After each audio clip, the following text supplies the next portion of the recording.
The Stages of Ascent to Become a Prime Minister, and His Achievements Presented to Armenia by Nikol Pashinyan 2. Part 2. On the 30th of May 2015, Civil Contract was registered as a political party. Pashinyan stated about the foundation of the party. We are setting up a party that does not intend to be in opposition for long and expects to assume power in the Republic of Armenia in the foreseeable future by gaining a popular vote of confidence. For the first time in his career, Pashinyan joined a political party. The party immediately declared its intention to participate in the 2017 parliamentary election. In November 2015, Pashinyan stated that they will make a promise about regime change only once, and will not lead the people to defeat. The party sought to recruit 6,000 proxies, 3 for each of the approximately 2,000 electoral precincts of Armenia, to prevent electoral fraud. On the 10th of September 2016, Pashinyan was declared the Civil Contracts candidate for Prime Minister at a rally in Freedom Square. Though initially skeptical of the idea of electoral blocs, Pashinyan stated in October 2016 that they are ready to cooperate with other parties. On the 1st of December 2016, Civil Contract, Right Armenia, and the Rụpụtara party announced their intention to join forces. The three parties signed a memorandum of cooperation on the 12th of December. The newly founded alliance stated that they hoped to win 50+1% of vote in the election. The bloc was named YELK on the 23rd of December. Pashinyan explained the name as follows. The latest political news in Armenia is that there is a way out of this situation. The bloc also claimed to strive to establish a European model of the democratic, rule of law, and social state in Armenia. The bloc positioned itself as the only true opposition to Serge Sargsyan, claiming that Gajik Sark and Sarah Nohanyan would prefer cutting deals with Sargsyan instead of regime change. The alliance was seen as pro-Western and standing for election to replace with a new generation of younger Armenian leaders. Despite widespread voter apathy and cynicism, Pashinyan stressed that there is a way out of the depressive crisis that has plagued Armenia. Pashinyan believed that the bloc could win the elections, following an energetic campaigning across Armenia. According to official figures, the Way Out Alliance received some 122,000 votes, which translated into 9 seats in the 105-seat parliament. Pashinyan was also a candidate in the 4th electoral district, which comprises the Kentron, Nornork, Irabuni, and Nubarashan districts of Yerevan. He gained the most votes from the Way Out Alliance, while coming third overall, after 2 Republicans, who each gained more than 20,000 votes. He was thus elected to the National Assembly from this constituency. The bloc accepted the results, which on the whole formed as a result of voting by the citizens who took part in the election. However, the party's official statement accused the ruling Republican Party in using illegal financial and administrative pressures during the campaign. The statement said that tens of thousands of citizens were involved in the chain of vote bribe distribution and acceptance, and there is an atmosphere of public tolerance towards that phenomenon, which is a time bomb planted under Armenian statehood. Pashinyan stated that money is Armenia's most popular politician. Pashinyan topped the list of the Way Out Alliance in the 15th of May 2017 Yerevan City Council election. He was, thus, the alliance's candidate for mayor of Yerevan. He sought to challenge Taran Margarian, the Republican mayor. Pashinyan strongly criticized the poor state of Yerevan's public transportation.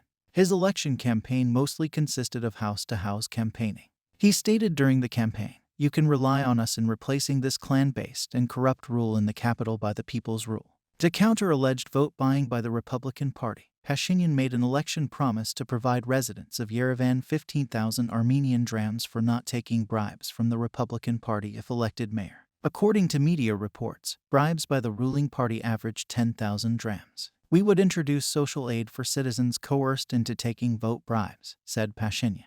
Other opposition parties criticized Pashinyan for the promise. Way Out Alliance came in second, garnering 21% of the vote. As early as September 2017, Pashinyan declared that he found it unacceptable for Serge Sargsyan to extend his rule as prime minister. He believed that hundreds of thousands of people would take it to the streets against Sargsyan's prolonged rule. Pashinyan assured that there is a political force that will turn the people's will into political reality. Despite the fact that Sargsyan promised not to be nominated as president or prime minister after his second presidential term, Pashinyan believed that the Republican Party had already made a de facto internal decision to nominate him.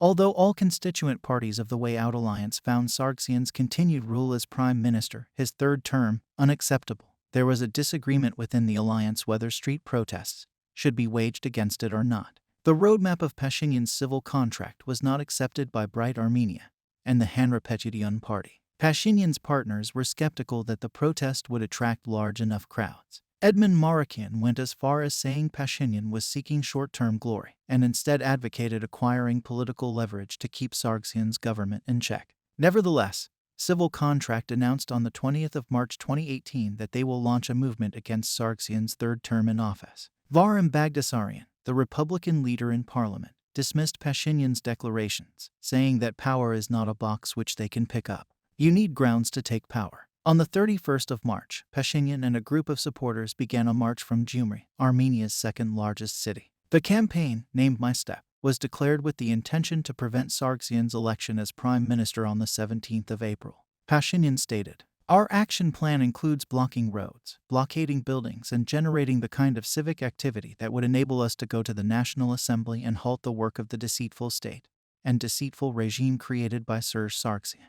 We want to enable Armenia's citizens to speak up against Serge Sargsyan's and the Republican Party's perfidy." On the 11th of April, Lena Nazarian and Ararat Mirzoyan, two MPs from Civil Contract, set off smoke flares on Parliament floor, calling them "our torch of freedom," at the Parliament to publicize the moment further. It was called a failed show by the Republican Party speaker. Pashinyan reached Yerevan on the 13th of April after a 200 km long walk. He called on people to gather at Freedom Square. After a rally, Pashinyan led his supporters to France Square, a major junction in central Yerevan where Mashtots Avenue, Bagramian Avenue, and Sayat Nova Avenue intersect. He declared it a campaign against hopelessness and for dignity. He urged his supporters to stay there overnight and refrain from any kind of violence. He stated that Sargsyan should feel besieged in Yerevan. Around 200 people stayed overnight in tents or on public benches pulled from nearby sidewalks. Pashinyan called for more acts of civil disobedience, which would paralyze traffic in Yerevan. On the 16th of April, Pashinyan led thousands of his supporters to the Parliament building on Bagramian Avenue. Their march was stopped by police forces who used barbed wire and stun grenades. Pashinyan, among dozens of others, was injured. He attempted to cross the barbed wire line in an effort to break through lines of police armed with batons and shields. Pashinyan called for disruption of the parliamentary session, which was to elect Sargsyan as prime minister by blocking the streets leading to the parliament building. On the 17th of April, Pashinyan declared that there is a revolutionary situation in Armenia. He called on his supporters to paralyze the work of the entire state system. Sargsyan was elected prime minister with 76 votes in favor and 17 against. He dismissed the protests led by Pashinyan as too small to be consequential. After Sargsyan was elected prime minister, Pashinyan moved the main protest site to Yerevan's Republic Square, where he declared the beginning of a non-violent, velvet, popular revolution in Armenia. He continued with calls of total blockade of streets and government buildings in and outside Yerevan. He called Parliament to elect the candidate of the people as an interim prime minister to organize snap parliamentary elections. On the 22nd of April, Sargsyan and Pashinyan met at the Armenia Marriott Hotel in Republic Square. Their meeting, broadcast live, lasted only 3 minutes and was described as very tense. Addressing Sargsyan, Pashinyan insisted on discussing the terms of your resignation and peaceful transfer of power. Sargsyan responded, "You have not learned lessons from March 1st. Pashinyan considered this a threat of violence against the popular movement. About an hour later, Pashinyan was detained by masked police officers in Yerevan's Irabuni district, where he was marching with his supporters. 2 other MPs from Civil Contract were also detained. Armenian police claimed they were forcibly removed from the site of the gathering due to an illegal demonstration. Unprecedented decentralized protests broke out in different parts of Yerevan despite more than 190 arrests by police. By late evening, more than 100,000 people gathered in and around Republic Square, a far larger crowd than in preceding days. Pashinyan was released on the 23rd of April following a meeting with Karen Karapt, the first deputy prime minister. Sargsyan resigned that day. In his statement, Sargsyan said Nikol Pashinyan was right. "I was wrong. The movement in the streets is against my tenure. I am fulfilling your demand. I wish our country peace, harmony, and common sense." His resignation prompted massive celebrations in Yerevan involving hundreds of thousands of people. Following Sargsyan's resignation, Pashinyan insisted that the Republican Party transfer power to the popular movement. He said that the people's candidate should be elected prime minister by the Republican-led parliament. He was declared the people's candidate at the 25th of April rally in Republic Square. Amid talk of Karen Karapetian being nominated for prime minister, Pashinyan called for further protests. Republican members of parliament pledged not to stop Pashinyan from becoming prime minister, but in a vote on the 1st of May, his nomination was defeated, 45-56. All but one Republican MP voted against him. while all MPs from the Way Out Alliance and most MPs from the Tsarakian Bloc and the Armenian Revolutionary Federation voted for him. Following the vote, Pashinyan called for a nationwide general strike and boycott of classes by university students. He urged people to maintain pressure on the Republican majority in parliament by blocking streets and highways, railroads, and the airports. Pashinyan called on the Republican Party to surrender. He said that politica change is unavoidable and irreversible. Virtually all traffic in Yerevan and on most highways in Armenia was stopped on the 2nd of May by tens of thousands of people. BBC noted that Pashinyan's supporters brought much of Armenia to a standstill. After Republican parliamentary leader Var Bagdasaryan stated that the Republican majority would help Pashinyan be elected prime minister, Pashinyan suspended the protests. Clarification needed. On the 8th of May 2018, Parliament elected Pashinyan prime minister in a 59-42 vote. 42 Republican MPs voted against him, and 13 in favor. He declared, "I will serve the people of Armenia and the Republic of Armenia" immediately after the vote. His election sparked celebrations in Republic Square and elsewhere. As prime minister, commentators noted the unprecedented popular support Pashinyan had acquired. Pashinyan currently enjoys near total support from a consolidated society, wrote Eduard Abrahamian in May. An opinion poll from early May indicated that 98% of respondents had a positive view of the movement that brought Pashinyan to power. According to the same poll, Pashinyan's Way Out Alliance would win a supermajority in the parliament if elections were held then, with some 75% of respondents saying they would vote for Way Out. The day after his election as prime minister, Pashinyan traveled to Stepanakert to attend the Shushi Liberation Day and the Victory Day celebrations on his first official foreign visit in this position. Pashinyan made his second foreign visit on the 14th of May 2018, meeting Russian President Vladimir Putin in the Russian resort city of Sochi. On the sidelines of the CIS summit in Dushk on the 27th of September 2018, Pashinyan met Azerbaijani President Ilham Aliyev and reached an agreement to instruct their defense ministers to take steps to de-escalate the situation at the Azerbaijani-Armenian border. Following the meeting, Pashinyan said positive things about Aliyev, saying that he left an impression of an educated person. In a July-August 2018 poll by the International Republican Institute, Pashinyan was viewed favorably by 91% of respondents. While as prime minister, his work was rated favorably by 82% of respondents, while 17% rated it unfavorably. Pashinyan appointed multiple liberal Western and Go activists to senior positions within the Armenian government.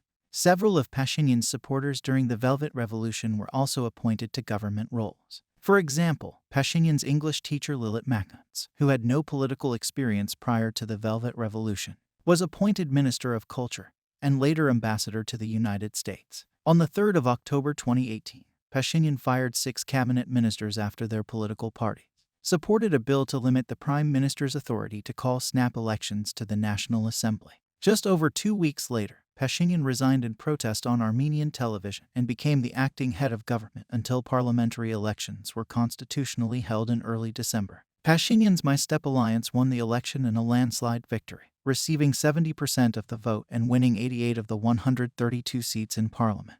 The second Pashinyan government was sworn in on the 14th of January 2019. Nikol Pashinyan was mentioned on the 2019 top 10 list of world leaders with the most interactions on Facebook. He held the highest interaction rate on that list. Under Pashinyan's premiership, a number of criminal cases have been opened against former government officials, including former presidents Robert Kocharyan and Serge Sargsyan. Soon after Pashinyan's election as prime minister, Kocharyan was arrested, charged with overthrowing the constitutional order in connection with the violent suppression of protests after the 2008 presidential election. The trial is ongoing. After an Armenian court ordered Kocharyan's release from imprisonment in May 2019, Pashinyan openly accused Armenia's judicial system of corruption and collaboration with representatives of the old regime.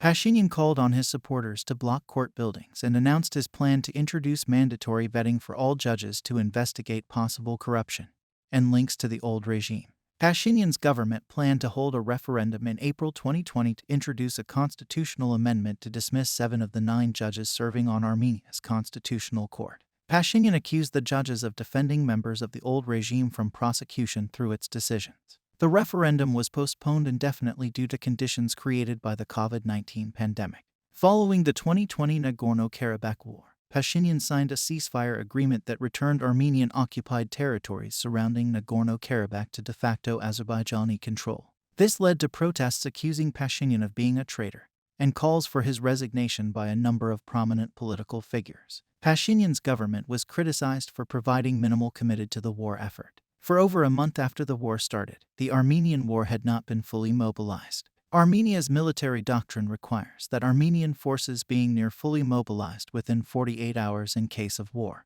Moses Hakabian, the former chief of the general staff of the Armenian army, accused Pashinyan of hindering the army's build-up process for the war, replacing Armenian army reverses with volunteer detachments, and appointing incompetent generals to leadership positions. Hakabian stated the Azerbaijani forces had made no advancements for the first 3 days, but eventually broke the line of contact due to Pashinyan sending a lack of supplies. Journalist Edik Bagdasaryan had criticized Pashinyan's government for doing nothing to prepare for the war despite it being known Azerbaijani troops had been gathering along the border several months before their attack. On the 28th of December, Armenian parliament member Nyere Zorbian called Pashinyan a traitor who surrendered Artsakh and betrayed Armenia. The following day, parliament voted to remove Zorbian as chair of the Human Rights Committee. During the protests following the 2020 Karabakh ceasefire agreement, the National Security Service claimed that it foiled an assassination attempt on Pashinyan, uncovering the illegal acquisition and storage of weapons and explosives intended for the attempt. 4 individuals, including ex-NSS head and MP Artur Vanitsyan, were arrested in connection to the purported attempt, but later released. On the 25th of February 2021, the chief of the General Staff of the Armenian Armed Forces Onik Gasparian and more than 40 other high-ranking officers demanded Pashinyan's resignation, accusing Pashinyan of misrule and incompetence. The declaration, which Pashinyan described as a coup attempt, causing a political crisis that ended with Gasparian's dismissal. On the 25th of April 2021, Pashinyan announced his formal resignation from his post of Prime Minister to allow snap parliamentary elections in June. He continued to act as interim Prime Minister in the lead-up to the election. Following Pashinyan's resignation, all members of his cabinet submitted their own resignations, as required by Armenian law. During an 8th of June speech, Pashinyan brandished a hammer around while threatening to throw on the ground and bang against the wall opposition supporters. Human rights defender Armen Tatoyan criticized Pashinyan's behavior and stated, "This unacceptable rhetoric is associated with mass violations of human rights." Pashinyan's party won the 2021 election, receiving more than half of all votes. Kacharyan's party disputed the election results and accused Pashinyan of electoral fraud, stating hundreds of signals from polling stations testifying to organized and planned falsifications serve as a serious reason for lack of trust. In 2022, opposition protests were held between April and June, aiming to remove him from power. Throughout his political career, Pashinyan has positioned himself as a post-ideological politician. At a 2016 lecture at the American University of Armenia, Pashinyan stated that political ideologies have yielded their position to challenges. His critics have pointed to his perceived lack of clear ideology as a weakness. Western sources have described Pashinyan as centrist, progressive, and a liberal Democrat. Throughout the 2018 protests, Pashinyan and his allies used somewhat populist rhetoric with leftist overtones, rallying against corrupt elites and advocating for social justice. According to Arsen Karatian, one of his allies, Pashinyan advocates meritocracy and egalitarianism. Political scientist Nurses Kopelian compared Pashinyan to Emmanuel Macron and classified him as a radical centrist, or better, an aggressive centrist. According to Kopelian, Pashinyan supports liberal policies such as strong support for civic society, women's rights, social funding for education, public programs, and a strong emphasis on poverty alleviation and generally conservative policies such as his obsession with law and order, and an unyielding application of the law to its fullest, austerity-based economic policy, and tax brackets for middle-class businesses. Both newspapers edited by Pashinyan, Oragir and Hakekin Jamanak, were considered by foreign observers as liberal. Anahit Shirinyan, a fellow at Chatham House, suggested that the first Pashinyan government's overall stance is liberal. Pashinyan has distanced himself from the liberal label. He believes that isms have lost their significance by citing the example of China, which has combined communism and private property. At the 1st of May 2018 speech at the National Assembly, Pashinyan stated, "I don't consider myself a liberal. In the modern world, isms have lost the meanings they used to have. Now is the era of securing a person's happiness, and it's not the isms but people's happiness and freedom that matter." Left-leaning observers such as Garin Yigparian and Markar Melkonian have characterized Pashinyan and his government as economically neoliberal. In September 2018, Pashinyan proposed a 23% flat tax on all and gradually decreasing at 0.5% per year to 20%. It was approved by Parliament in June 2019 and came into force in 2020. Pashinyan has advocated less taxes for small business, downsizing the government by reducing number of ministries and state agencies, and introduced tax breaks for foreign business willing to invest in Armenia. After a Facebook user posted a photo mocking Pashinyan in March 2021, a law was passed on the 5th of October 2021 that tripled the amount of money for insults and defamation fines. This was criticized by the Union of Journalists of Armenia, European Federation of Journalists, and International Federation of Journalists as violation of the right of freedom of expression. During the 8th of June 2021 speech for the upcoming Armenian parliamentary election, Pashinyan brandished a hammer around while threatening to throw on the ground and bang against the wall opposition supporters. Human rights defender Armen Tatoyan criticized Pashinyan's behavior and stated, "This unacceptable rhetoric is associated with mass violations of human rights." In November 2021, a criminal case was filed against Karabakh War veteran Manuel Manoukian for calling Pashinyan a cat on a trash can in a Facebook post. In April 2022, Pashinyan's civil contract party lost the mayor of Vanadzor election, winning only 25% of the votes, while former Vanadzor mayor Mamikin Aslanyan won 39% of the votes. Aslanyan was arrested on corruption charges 10 days after the election, and a law was passed that allowed Pashinyan to name an acting mayor. Aslanyan and other opposition figures condemned the charges as being politically motivated. On the 26th of April 2022, a police vehicle in Pashinyan's motorcade struck and killed 29-year-old pregnant woman Sona M. Natsakanyan. The vehicle continued driving without stopping after the collision. M. Natsakanyan and her unborn child were pronounced dead at a hospital 1.5 hours later. In 2002, Pashinyan's Hakek and Jamanak reprinted Levon Ter-Petros's 1997 article titled War or Peace, in which the latter argued for a compromise solution in the Karabakh conflict, which would include loss of control by Armenian forces of several occupied, liberated territories of Azerbaijan.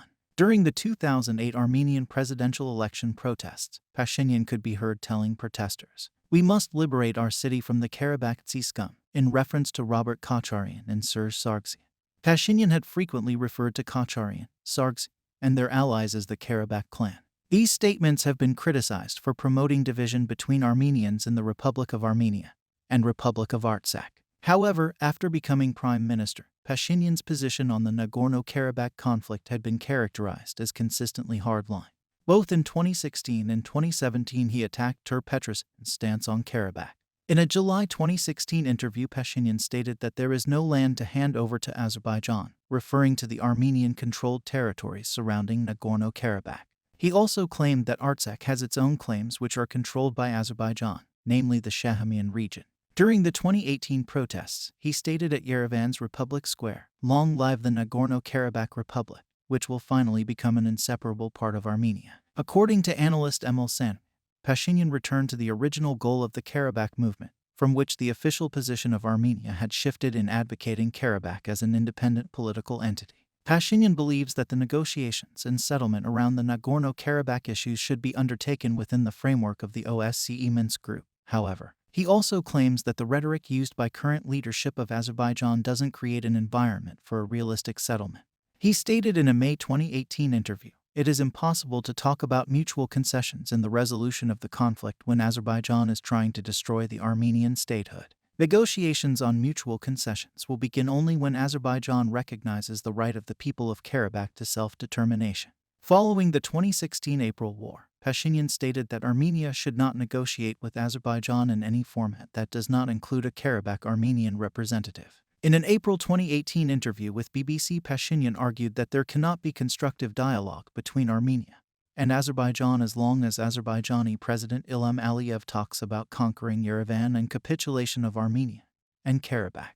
Pashinyan visited Stepanakert on the 9th of May 2018, the day after his election as prime minister, to take part in celebrations of the liberation of Shushi and Victory Day. He stated at a meeting with Artsakh President Bako Sahakian, "I believe that the format of the negotiations is flawed as long as one of the sides of the conflict, the Artsakh leadership, is not a part of the negotiations." In January 2019, Pashinyan declared that "we can't even discuss the lands for peace formula," referring to the proposal that the Armenian side return most of the territories surrounding Nagorno-Karabakh without any guarantees about Nagorno-Karabakh's future status. During a visit to Nagorno-Karabakh in August 2019, Pashinyan declared Artsakh is Armenia. And that's it, and led a crowd in chants calling for the unification of Armenia and Nagorno-Karabakh, which Azerbaijani officials responded to extremely negatively. Following the 2020 Nagorno-Karabakh war, Pashinyan signed a ceasefire agreement that returned Armenian-controlled territories surrounding Nagorno-Karabakh to de facto Azerbaijani control, which led to protests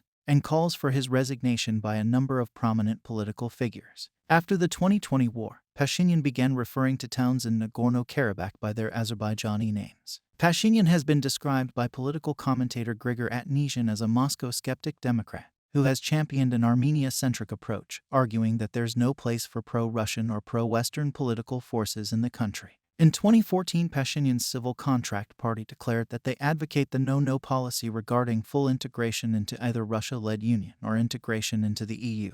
In an April 2018 interview, he stated, "Many now present me in the Western media as a pro-Western politician. I have stated many times that I am not pro-West, not pro-Russia, not pro-US, I am a pro-Armenian politician." Thomas de Waal wrote that Pashinyan is not exactly anti-Russian, or, rather, is so only by implication as he talks about European values and democracy. Political analyst Mikhail Zalian suggested that Pashinyan's criticism of Armenia's relations with Russia from the opposition was not so much from a pro-Western point of view, but as a state-minded person whose priority is not geopolitical orientation but Armenia's sovereignty. Political scientist Simon Saragian noted that no matter his personal views, Pashinyan realizes that Armenia has no viable alternative but Russia as its guarantor of security, while it faces two hostile bordering states, Azerbaijan and Turkey. In 2013, he voted against Armenia's membership to the Russian-led Eurasian Economic Union, claiming it threatened Armenia's national security and sovereignty. Pashinyan argued that Armenia's membership to the Union could hurt Armenia's relations with its neighbors, including Iran. RFE-RL noted in 2016 that Pashinyan's Civil Contract Party advocates a more neutral Armenian foreign policy than Bright Armenia and Republic, the two other members of the Way Out Alliance, who have a pro-Western orientation.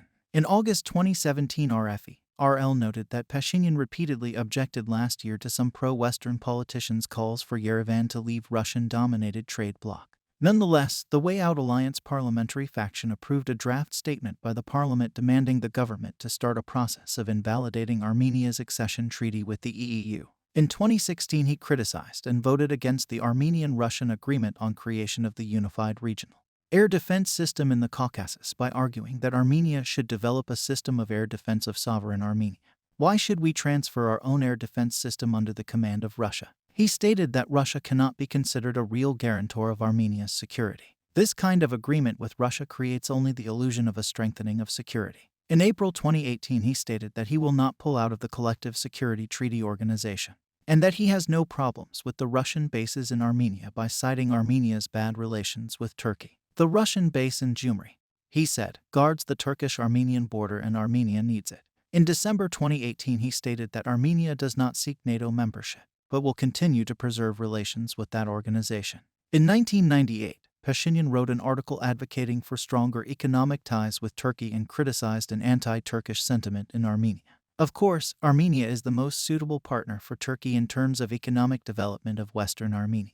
But all of Turkey's efforts to improve Armenian-Turkish relations have been in vain, and Armenia has not been able to get rid of the anti-Turkish complex for the past 8 years. Pashinyan's Haykek and Jamanak supported the normalization process that then President Serj Sargsyan and Turkish President Abdullah Gül initiated. However, he criticized the government's way of pursuing it. As Prime Minister, Pashinyan called Turkey's positions illogical regarding their precondition to solve the Karabakh conflict prior to establishing diplomatic relations. Pashinyan stated that his government remains committed to the international recognition of the Armenian genocide. In November 2018, Pashinyan reiterated that Armenia is ready to normalize its relations with Turkey without preconditions. He claimed that the recognition of the genocide is not a matter of Armenian-Turkish relations, but instead is a security issue for us, and a matter of international security, and it is our contribution to the genocide prevention movement and process. In October 2019, Pashinyan condemned the Turkish invasion of the Kurdish-controlled northeastern areas of Syria, otherwise known as Rojava. The Armenian Revolutionary Federation has criticized Pashinyan for pursuing a pro-Turkish policy at the expense of Armenian interests and human rights. In August 2021, the civil contract party named 31-year-old National Assembly member Ruben Rubinyan as Armenia's representative for the normalization process with Turkey. Rubinyan had previously spent 2 years in Turkey for undisclosed reasons, which his parliament profile describes as engaged in scientific activities. Pashinyan stated that Armenia's relations with Iran will not only be maintained, but improved, despite the sanctions against Iran. He said that the U.S. understands our situation and policy, and that good relations with the United States is also very important to Armenia. Pashinyan considers Nelson Mandela the most outstanding politician. At the 2018 Nelson Mandela Peace Summit at the United Nations in New York, Pashinyan stated that Mandela to a great extent influenced my conscience. When asked whether he prefers the tactics of Che Guevara or Mahatma Gandhi, Pashinyan stated that the tactics of struggle depend on the environment and circumstances in which people are located. Che Guevara fought against a totalitarian regime, while Gandhi was trying to gain independence from the country that invented parliamentarism. Eduard Agajanyan, who became his chief of staff, compared Pashinyan to both Gandhi and Mandela. His 2018 march from Gyumri to Yerevan was inspired by Gandhi's 1930 Salt March. On the 17th of July 2016, an armed radical opposition group, Founding Parliament, seized a police station in Yerevan demanding the resignation of Serge Sargsyan. Pashinyan was one of the first people to speak with Varajan Avatisyan, leader of the group, inside the police station. Pashinyan later demanded the authorities to allow him to meet with the jailed leader of the group, Juror Safilian, whose release his supporters demanded. Pashinyan stated that we must do everything to prevent further bloodshed because the situation is in deadlock and can get out of hand at any moment. His party, Civil Contract, urged the authorities not to use force and negotiate with the self-proclaimed rebel. On the 20th of July night, Pashinyan intervened and successfully prevented further clashes after more than 50 supporters of the gunmen were injured by government forces during an attempt to approach the seized police station. He was later told by gunmen not to give instructions to people there. Pashinyan called for Serge Sargsyan's resignation on the 22nd of July and release of political prisoners. He called on Armenians to demonstrate in the streets demanding Sargsyan's resignation. Varajan Avatisyan, however, accused Pashinyan of hijacking their armed uprising. He condemned Pashinyan and other politicians for trying to take over the popular movement and used the course and results of that movement for personal, partisan, or other parochial purposes. He also accused Pashinyan of waging a PR campaign. After the armed group surrendered to the government forces, Pashinyan accused them of holding secret negotiations with Sargsyan. Pashinyan and Civil Contract rejected the constitutional changes proposed by Serge Sargsyan. They refused to discuss the changes, stating, discussing one or another constitutional model means discussing one or another scenario of the reproduction of Serge Sargsyan's regime. He also rejected other opposition claims that agreed with the transition to a parliamentary republic in theory. If there is an institutional opposition in the country, then it can carry out regime change under both presidential and parliamentary systems and under any constitution. He believed that even if the constitutional changes were not approved, Serge Sargsyan's regime would continue. As long as there is no force that would catch Sargsyan and his criminal gang by the hand, he will do whatever he wants regardless of the text of the constitution. During protests against Catholicos Kherkin II, Pashinyan has stated that his government will not interfere in church matters and that the state and church are separate in Armenia. He stated in a meeting with Kherkin II that for our people, for our country, the values of the Armenian church have a pivotal significance for identity. This perception has always guided and is continuing to guide us. Speaking at a rally, Pashinyan stated that the Armenian Apostolic Church was discredited more than ever during the presidency of Serge Sargsyan because his Republican Party had attached the church to the authorities and successfully engaged a section of the clergy in corruption. He further stated that he wants the church to have dignity and good reputation and that his government does not use the church for its political interests. At another rally, Pashinyan embraced Catholic and evangelical Armenians and stated that Armenians should stay true to their Christian roots and reject totalitarian sects, which deprive people of freedom and autonomy. Pashinyan and his government has usually avoided to voice an opinion on LGBT rights in Armenia, despite his embrace of human rights, including LGBT rights. He opined that his government will somehow avoid what should be done with gay people and stated that the traditional Armenian family is the highest value for him. Pashinyan's government funded a documentary about transgender weightlifter Meline Dalis. The film was criticized for promoting non-traditional Armenian values. Pashinyan claimed to have been unaware of the government funding for the film, but praised the documentary and Dalis. Pashinyan has put a great emphasis on repatriation from the Armenian diaspora since at least 2013. He elaborated that it should not only include return of ethnic Armenians to Armenia, but also Armenian capital, ideas, programs. He declared, the highest meaning of the existence of the Republic of Armenia is the centralization of human, financial, intellectual, and economic potential of Armenians on their historic territory and ensuring their security. During the 2018 Velvet Revolution, Pashinyan was widely described as a revolutionary. The Guardian described him in 2018 as a fiery political orator who has spent the past decade in street politics. In 2012, RL noted that Pashinyan is popular with many opposition supporters for his tough anti-government rhetoric. Sheikh Avoyan of Voice of America noted that Pashinyan crusaded against entrenched corruption and oligarchical influence for decades. His years of street activism earned him the ire of establishment officials and legislators. According to Richard Juragosian, Pashinyan has a unique combination that's rare in Armenia, and, in fact, rare in the post-Soviet space. A combination of charisma and tactical expertise. In the aftermath of the 2018 revolution,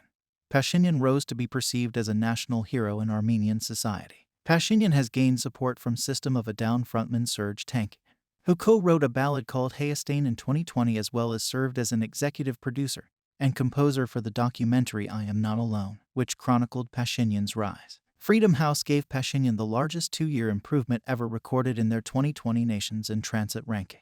He has also been called a populist. Matthew Bodnar wrote in The New Republic, his popularity was built on general populist sound bites. Former Chief of Armenian Armed Forces Onik Gasparian wrote in an article directed at Pashinyan, I know that you are the greatest master of cheap shows, and that you cover up the absolute inability to govern the state by feeding the society baseless emotional statements.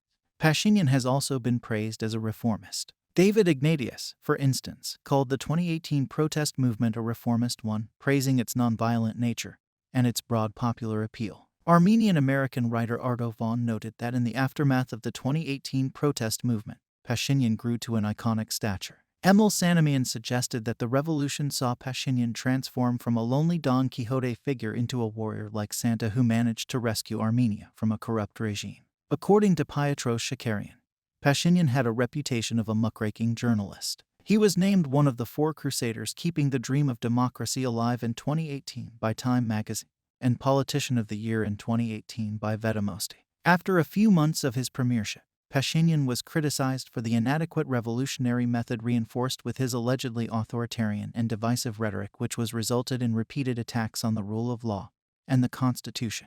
It was claimed that the rule of law does not exist in Armenia, considering the de facto single-party parliamentary regime adopts unconstitutional laws to take all control over the judiciary system. Philippe Rafi-Kalfe, an international law expert, in an article denouncing Pashinyan's premiership, said that 2 years after the Velvet Revolution, Armenia was weaker than ever. His speech at the National Assembly of Armenia on the 6th of February 2020, where he declared, the Constitutional Court represents the corrupt regime of Serge Sarkisian rather than the people, and it must go. Following adoption of a constitutional amendment which removed 3 of 9 judges of the Constitutional Court, met thorny reactions from some public figures in Armenia. Pashinyan confronted street protests after he signed a ceasefire deal with Azerbaijan to end the fighting over Nagorno-Karabakh, which started in late September. Protesters demanded his resignation, calling him a traitor, and the deal a betrayal. Pashinyan is married to Anna Hakabi, a journalist whom he met at YSU. They have 3 daughters and a son. She has been editor-in-chief of Hakak and Jamanak since 2012.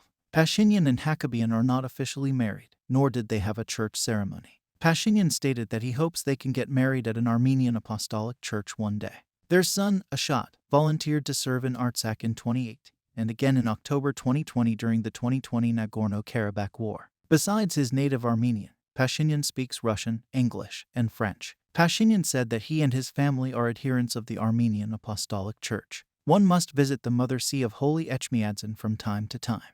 This is also the most convenient place to reflect on the past and the future, he stated.